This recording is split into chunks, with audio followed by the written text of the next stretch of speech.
Hi friends, this video is sponsored by Education Learning Platform. The struggle to find courses that truly speak your language, it's finally over. Welcome to EduQuest, where learning is made just for you. At EduQuest, we bring you a wide range of online courses, from career building programs to skill boosting masterclasses, all in your regional language. Because we believe language should never be a barrier to success. Our courses are tailor made after understanding what today's learners really need. So why wait?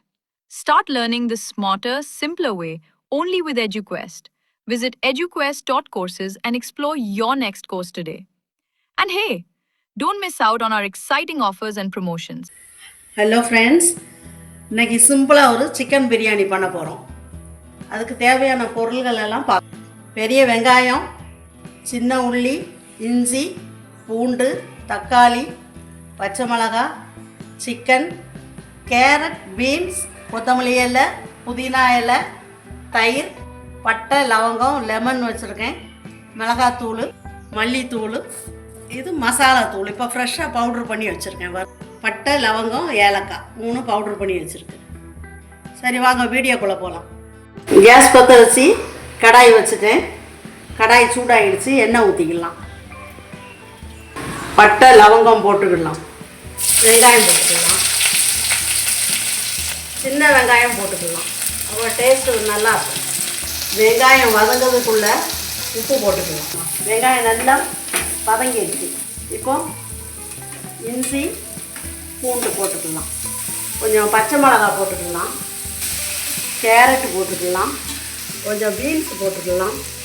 நீங்கள் நினைக்கலாம் என்ன chicken பிரியாணின்னு சொல்லிட்டு carrot beans எல்லாம் போடுறாங்க.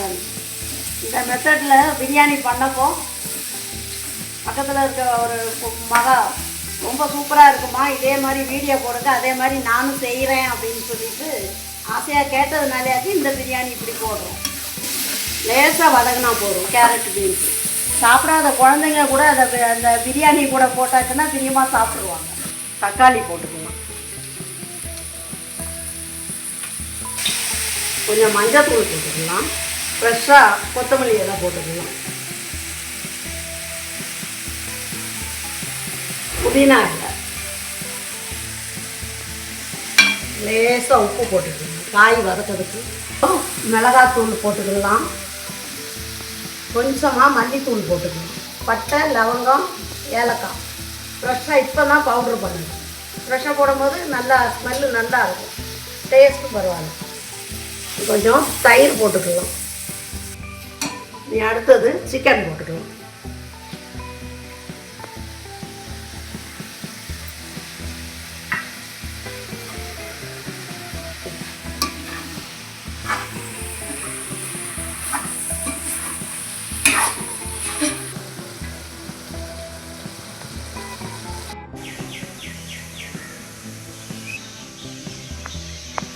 காய்கறி எல்லாம் நல்லா வதக்கியாச்சு. இது அப்படியே குக்கருக்கு மாற்றிடலாம். இதெல்லாம் குக்கரில் போட்டாச்சு. அளவாக ஒரு 5 கிளாஸ் தண்ணி வச்சுருக்கு. 2.5 கிளாஸ் அரிசி, பொன்னி அரிசி தான் போட்டிருக்கேன். கொஞ்சம் மேட்டால் புதினா இலை போட்டுருக்குதுங்க. கொஞ்சம் மல்லி இலையும் போட்டுருக்கு. எலுமிச்சம்பழம் புழிஞ்சு விட்டுக்கலாம். நான் எண்ணெய் ஊற்றும் போது உருக்குன நெய்யும் கூட சேர்த்து ஊற்றிட்டேன். அதை மட்டும் நான் சொல்லலை.